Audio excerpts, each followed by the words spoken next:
Déjenme saludar al doctor Isaac de Paz González, porque hay una avalancha de amigos, de analistas con los temas. Ya está listo el doctor Isaac de Paz González, a quien he invitado a ver si nos puede acompañar este sábado, ahí en la Feria Internacional del Libro del Zócalo, a las 7 de la noche el sábado, para que nos acompañe en esta charla, periodistas alternativos contra periodistas chayoteros, con el maestro Paco Cruz y su servilleta.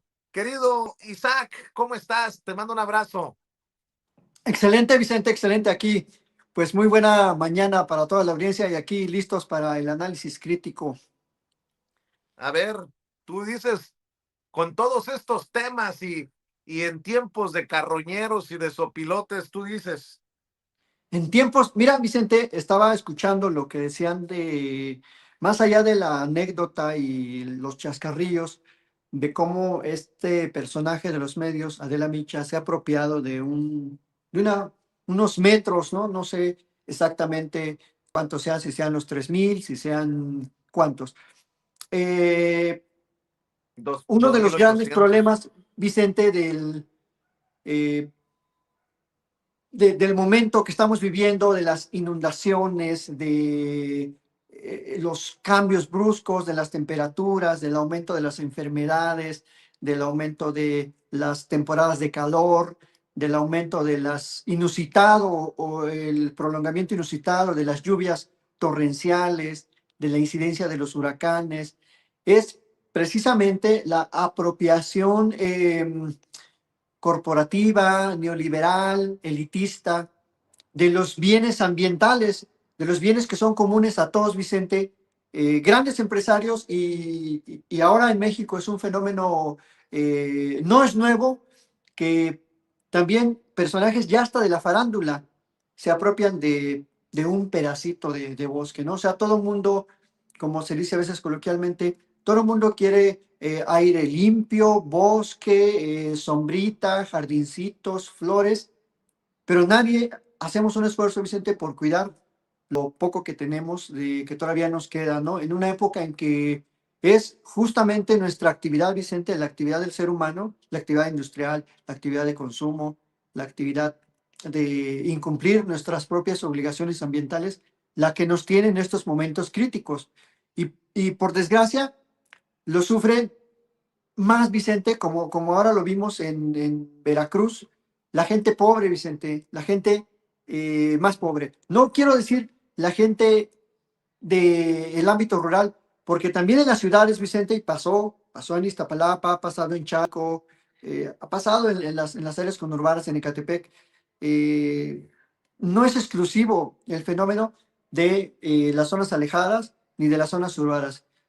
Aquí el punto clave, Vicente, es la gran pobreza en la que vive mucha gente por los desplazamientos que genera el poder corporativo. Es decir, la apropiación de montes, de bosques, de terrenos, de grandes lotes que pertenecieron, Vicente, que pertenecían a los municipios, que pertenecían a los estados o a la federación. Y que estos infelices, a lo largo de los años, Vicente, se han apropiado de los bienes de uso común, de los bienes del Estado, y los han comprado baratísimos. Así, el modelo Alito, Vicente, es un modelo que podemos rastrear hasta, por lo menos en los estados que yo conozco con más profundidad, que es el Estado de México o Baja California.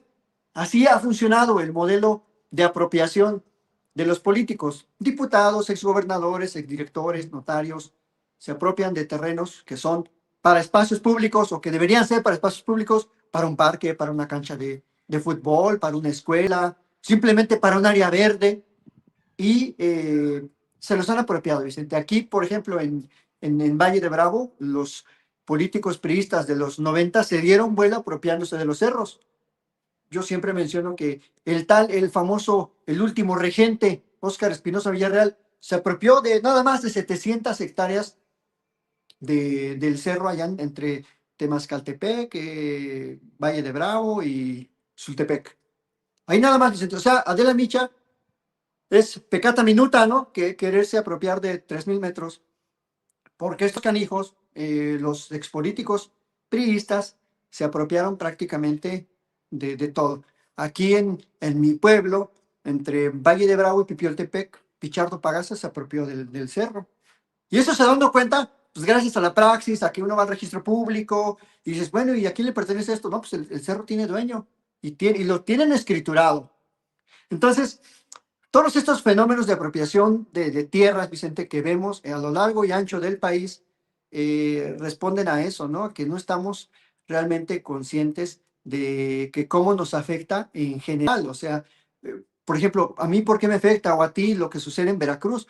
Pues porque ese gran dispendio de recursos públicos pudiese usarse para seguir avanzando en la construcción de mejor infraestructura y ahora se va a tener que usar para solventar un problema inusitado, ¿no? Como es las inundaciones. Y también aquí, Vicente, quiero llamar mucho la atención de alguien, algo que se nos ha pasado por alto, tocando el tema de Veracruz y las inundaciones, de cómo esta visión todavía absurda, que a veces prevalece con mucha intensidad preocupante en la 4T, no sé si sepas o si recuerdes que el gobierno de Veracruz se le metió 1.600 millones al Estado, al estadio Luis Pirata Fuente de los Tiburones del Veracruz, para reconstruirlo, remodelarlo. No hicieron nada, Vicente, no hicieron nada. Y 1.600 millones que ahorita se estarían ocupando en otra cosa. Que además el Veracruz, no sé si está en tercera, en cuarta, en quinta, pero en primera no está. Los Tiburones del Veracruz. Entonces, ¿cómo le metes dinero a una infraestructura? Le metes 1.600 millones de pesos y ni siquiera hay un equipo de fútbol. Y además, ¿qué tiene que hacer un gobierno estatal administrando un equipo de fútbol? O sea, eso que se lo deje a los empresarios del fútbol, ¿no? Según tengo entendido, pues que hay muchos en este país o hay grupos muy fuertes, pero ¿por qué el Estado mexicano, a través de una institución como es una gubernatura, le mete esa cantidad de dinero? Y aparte lo dejaron horrible, lo dejaron horrible. Estuve documentándome en varios reportajes, lo dejaron básicamente casi peor o igual que como estaba. Entonces, Vicente, todavía tenemos que ser muy, muy juiciosos, muy valorativos de que hay muchas fallas en las gubernaturas de la 4T. Y a mí me da mucha tristeza ver las inundaciones, la gente que se quedó sin sus casas, los fallecidos, Vicente, la cantidad de gente que falleció. Y que estos tontos de las gubernaturas 4T de Morena le hayan metido esa cantidad de dinero, porque eso fue en el 2021, 2022, y creo que hasta el año pasado le pararon, porque hicieron un desbarajuste en el Luis Pirata Fuente. Creo que es muy, muy lamentable, Vicente, que no estemos girando hacia una política pública de verdadera transversalidad ambiental, de apoyar a la gente pobre, a la gente que cultiva en los campos, que mayormente sufre los estragos, no solo de las lluvias, sino a veces del abaratamiento de sus mercancías y por supuesto que eso no ayuda a seguir avanzando, que se ha avanzado mucho en salir de los umbrales de pobreza que marcan los indicadores internacionales, Vicente. Entonces, no es nada más salir de la pobreza, ya es impulsar a que la gente tenga verdadera movilidad social. O sea, sí es bueno salir de la pobreza, por supuesto, de la pobreza alimentaria, de la pobreza en salud, pero los niveles de pobreza extremos son multidimensionales, Vicente. No es nada más que ya yo tenga para comer y tenga una casita regular, es que tenga un buen camino, que pueda ir a la secundaria mi hijo, que pueda ir a la prepa, que aspire a ir a la universidad, que haya verdadera movilidad social, Vicente. Entonces, eso es lo importante que tendríamos que estar poniendo el dedo en la llaga, ¿no? Que estos fenómenos nos llamen mucho a la reflexión de hacia dónde va la famosa justicia climática y no nada más pensar en macroproyectos que pueden ser beneficiosos para ciertos sectores industriales o empresariales, pero no para la población, Vicente. Entonces, es una gran llamada de atención, una gran oportunidad lo que pasa en Veracruz para hacer una valoración crítica, Vicente. No es nada más volcarnos en ayudar, en mandar jabón, en mandar arroz o víveres, despensas, sino en pensar en una política más de fondo, porque para eso el movimiento se llama transformación, porque si no, pues no, vamos a dejar de llamarle así, llamémosle de otra manera, pero yo creo que es un momento crítico para que todos reflexionemos sobre cómo podemos construir una mejor justicia climática, Vicente. Eso es lo que esta mañana yo quería compartir con el público. Me late, me gusta. Importante también la crítica la crítica siempre positiva en el sentido de que solo con la crítica se avanza y se crece, mi querido Isaac, y me gusta mucho que lo hayas puesto sobre la mesa en este día aquí en Sin Censura.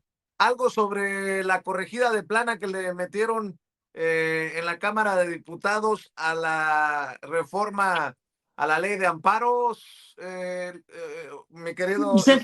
Vicente, mira, no he revisado el diario oficial, no he visto la publicación. Al parecer, Vicente, sí le quitaron la parte de la retroactividad, que obviamente era una norma totalmente contraria a la Constitución, al principio de no retroactividad, pero también creo que suprimieron el interés legítimo, Vicente, y ahí yo me mantengo en mi postura.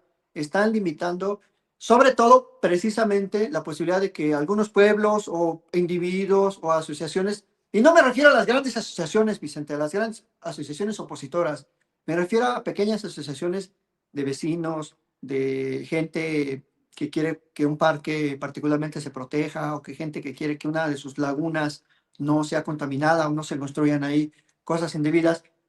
Creo que sí le dieron en la torre al amparo ambiental. No me preocuparía, Vicente, algunos defensores de esta restricción al interés legítimo dicen, bueno, pero te quedan las acciones colectivas en materia ambiental, te quedan otros medios de impugnación. Lo que no nos dicen es que, a pesar, Vicente, de que en la ley están creados los tribunales ambientales desde el año 2011, desde el año 2011, debería haber tribunales ambientales y justicia ambiental estrictamente hablando, no lo hay, no hay jueces ambientales, no hay tribunales ambientales. Entonces la única vía era el amparo. Y creo que sí, Morena se excedió en su interés de dejar fuera a algunas asociaciones opositoras que claramente jugaban con ese ámbito político del amparo, borraron lo bueno que tenía. Ahora va a ser más, no desaparece la posibilidad de demandar en amparo, solo que ahora lo hacen más difícil, lo hacen más técnico, es más caro, sería más caro ahora para las comunidades porque habría que pagar peritajes, habría que pagar o considerar, digamos, una afectación directa y lo dejaron muy limitado, dejaron un camino muy estrecho y a mí no me parece eso adecuado. Sobre todo porque, te digo, yo he sido un estudioso del amparo los últimos 15 años y he visto muchos avances razonables, han parado muchas obras. El que más me acuerdo es, por ejemplo, en la Laguna del Carpintero, en Tamaulipas, quería la Coca-Cola hacer un parque para celebrar los 100 años de la Coca-Cola. Y fueron unas señoras que tenían una vista a esa laguna, que pasaban por ahí, eran como 8 personas, eh, las que metieron el amparo, porque dijeron, nos afecta. Ahora ya no se va a poder hacer eso, ahora vas a tener que demostrar un interés jurídico propiamente, y creo que eso es una gran limitación. Y así te podía platicar muchos casos de amparos ambientales. Eh, y obviamente los nuevos jueces del Poder Judicial no creo que tengan ese interés en impulsar ese tipo de acciones de amparo ambiental, Vicente. Entonces, ¿por qué no lo creo? Porque luego, sinceramente, de por sí los jueces de amparo a veces están buscando la manera de quitarse trabajo de encima y lo más fácil es desechar demandas, porque claro, les llegan al año a un juzgado federal, les llegan 3.500, 4.000 demandas de amparo. Entonces, una menos significa menos trabajo. Así funciona, ¿eh? O sea, eso es la realidad de los juzgados federales, con jueces viejos y con jueces nuevos. Entonces, esa es la gran preocupación que yo tengo. Ojalá me equivoque, ojalá que alguien en unos 5 o 6 meses me diga, no es cierto, doctor, mire, los jueces federales están amparando a la gente en cuestiones ambientales y lo están haciendo muy bien. Ah, pues me equivoqué, diré, lo reconoceré y diré, me equivoqué, sí sirvió la reforma. Pero en este punto particular creo que la reforma es restrictiva, Vicente. En este punto particular, los demás, en materia fiscal, la digitalización del amparo es buena, qué bueno que ahora ya tengamos o nos estén obligando a los litigantes a usar los medios tecnológicos. Va a ser difícil el cambio porque pues ya perro viejo no aprende truco nuevo, pero bueno, es un reto también para la abogacía avanzar hacia la digitalización de la justicia y eso me parece saludable. Por otro lado, ahorra tiempo, ya no tienes que ir al juzgado a checar tu acuerdo, ya lo haces desde la computadora de tu oficina, tu casa, etcétera. Y eso facilita incluso la rapidez con que pueden fluir los procesos. Eso me parece bien. Así Así es. que ni todo es bueno, ni todo es malo. Pero esa es la diferencia entre hacer análisis verdaderamente eh, pues documentado, informado, a decir, ah, no, no, todo está bien en esta reforma, iba a estar genial. O a decir, como dice la derecha, todo está mal y es una reforma que ya le dio en la torre, ya desapareció el amparo. No, no ha desaparecido, se ha limitado en algunos aspectos, pero bueno, tiene la figura Muy bien. 180 años, o sea, los cambios son naturales, así que bueno, esperemos que no sean para mal. En ese aspecto yo auguro que va a ser negativo, pero ojalá que me equivoque, Vicente. Muy bien, el doctor Isaac de Paz González, jurista, constitucionalista y ex candidato a ministro de la Suprema Corte de Justicia de la Nación, hablando con nosotros sin censura. Doctor, ¿por qué no cerramos? Invitando a la audiencia a tus redes sociales, por favor. Sí, gracias, Vicente. Pues muchas gracias, como siempre, a la gente. De hecho, quiero siempre reiterar mi agradecimiento a la gente que me encuentro luego en las terminales, en las calles, en el aeropuerto, que siempre me expresa su solidaridad y su estima. Pues muchas gracias. En X, Vicente, así, @Isaac con Z y K, Isaac de Paz, en X, en TikTok y en Instagram. Y en Facebook y en YouTube, Isaac de Paz González, así tal cual, como me llamo Vicente, para que ahí pues, estén al día de pues, mis opiniones, mis retweets, mis consideraciones, mis TikToks que ahí hago sobre videos cortitos sobre las cuestiones de problemáticas constitucionales que se van presentando y a la orden, Vicente. Muchas gracias y nos vemos el sábado a las 7 en, Venga, nos vemos el sábado. como decía mi chava Flores, en mi México Distrito Federal. Allá nos vemos. Eso. Nos vemos el sábado entonces, Isaac. Un abrazo, el doctor Isaac de Paz González hablando con nosotros sin censura. Y déjenme saludar ahora al maestro Ricardo Peralta para que nos ayude. El maestro Ricardo Peralta como político, abogado, profesor universitario y es subsecretario de la Secretaría de Gobernación, con su opinión acerca de esto que le critican a la presidenta. Ahora le critican a la presidenta haber ido a las zonas inundadas, a las